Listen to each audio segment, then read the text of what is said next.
Hello, everyone, and welcome.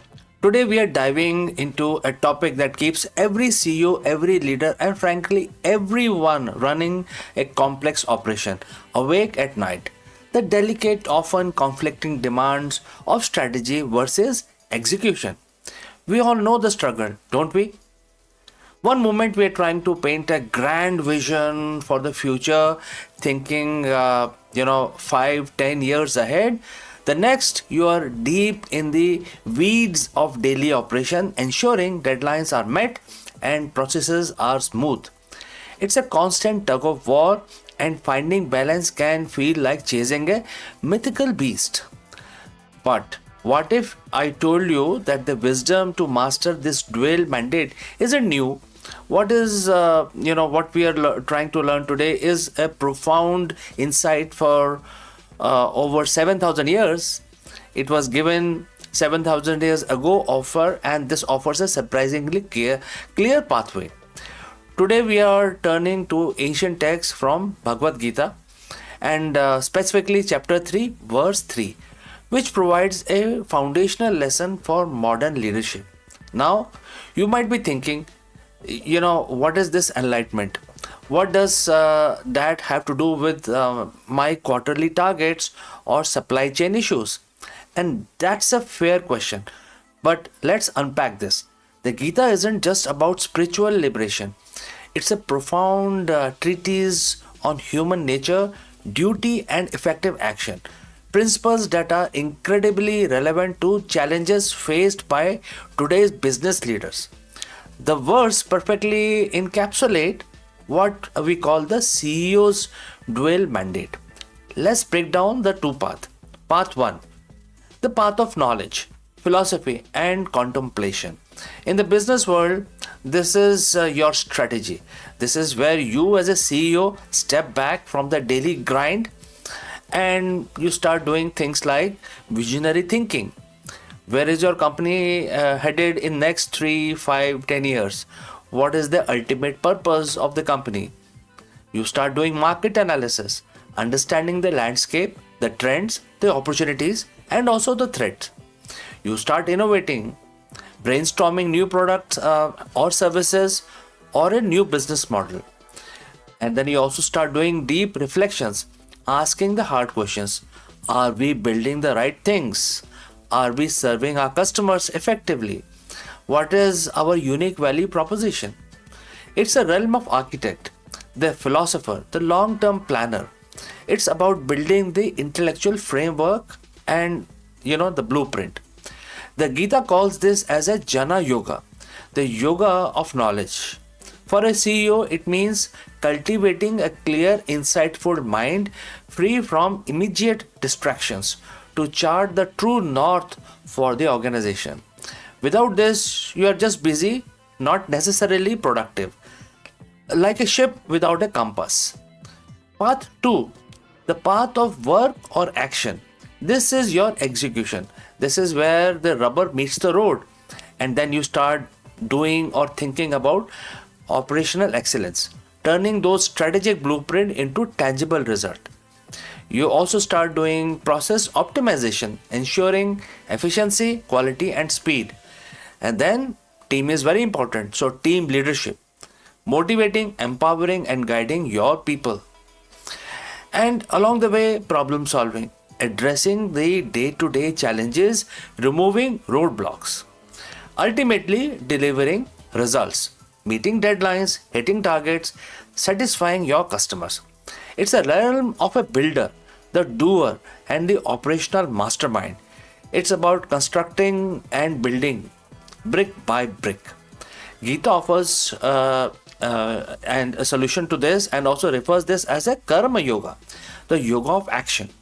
It emphasizes performing your duty diligently with focus and without attachment to outcome. For a CEO, this translates to driving action, fostering accountability, and ensuring the vision that doesn't just remain a vision but becomes a reality. Now, here's a critical insight from the Gita that's often missed in the corporate world. These are not mutually exclusive paths. The verse doesn't say you must choose one or the other to the exclusion of the other. In fact, the true mastery, true enlightenment in a business context comes from understanding and integrating both. The biggest mistake a CEO can make is to become either. All strategies, no executor basically will result in a brilliant idea, beautiful presentation, but nothing ever gets done. The company drifts, opportunities are missed. All executor, which is without any strategy, highly efficient, busy, getting lot of things done, but perhaps the wrong things. The company is optimized for a path that may lead nowhere. So think about it. A grand vision without effective execution is a dream. Relentless execution without a clear strategy is a treadmill to nowhere. The Gita is teaching us that the most effective leader is someone who can fluidly navigate between these two modes. They can be a philosopher in the boardroom, contemplating the future, and then dynamic leader on the factory floor or in the sales meeting, driving action. Consider a company like Apple. Steve Jobs was famous for his visionary strategy, the knowledge and the contemplation of what customers wanted even before they knew it. But without an incredible meticulous execution machine from product to design to supply chain, those visions would have remained sketches on a napkin. It was the seamless blend of both that led to the phenomenal success and eventually gave us the smartphone. So, what does this mean for you? How can you apply this ancient wisdom to your modern leadership role? Let's break it down. First, schedule time for both. Don't let your calendar be solely dominated by an operational meeting. Carve out dedicated, undisturbed time for strategic thinking, contemplation, and learning. Just as you schedule daily tasks, schedule vision time, etc. Next, cultivate self awareness. Which path do you naturally lean towards? Are you more comfortable in the conceptual realm or action oriented one? Understanding your defaults help you consciously develop the other side. Next, empower your team for execution.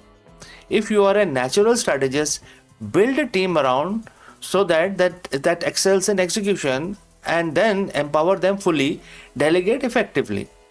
So your job becomes about strategizing, and your team will then execute your strategies. Stay connected to the ground.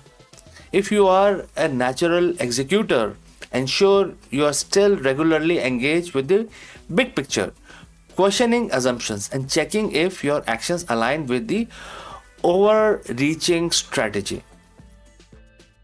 View them as interdependent. Recognize that the strategy informs execution and execution provides feedback that refines the strategy. They are two halves of the whole, constantly informing and strengthening each other. The CEO's dual mandate isn't about choosing one path over the other. It's about consciously embracing both the wisdom of contemplation and the power of action. It's about becoming a leader who's not only dreaming big but also become those who also dream reality. By understanding and integrating the profound lesson of chapter 3, verse 3 of Bhagavad Gita, you can navigate the complexities of leadership with greater clarity, purpose, and ultimately far greater success. So, friends, what do you think about this? Thank you for joining me today. If you found this insight valuable, please like this video, share it with other leaders, and subscribe for more content that blends Asian wisdom with modern leadership. And I will catch you again very soon in the next one.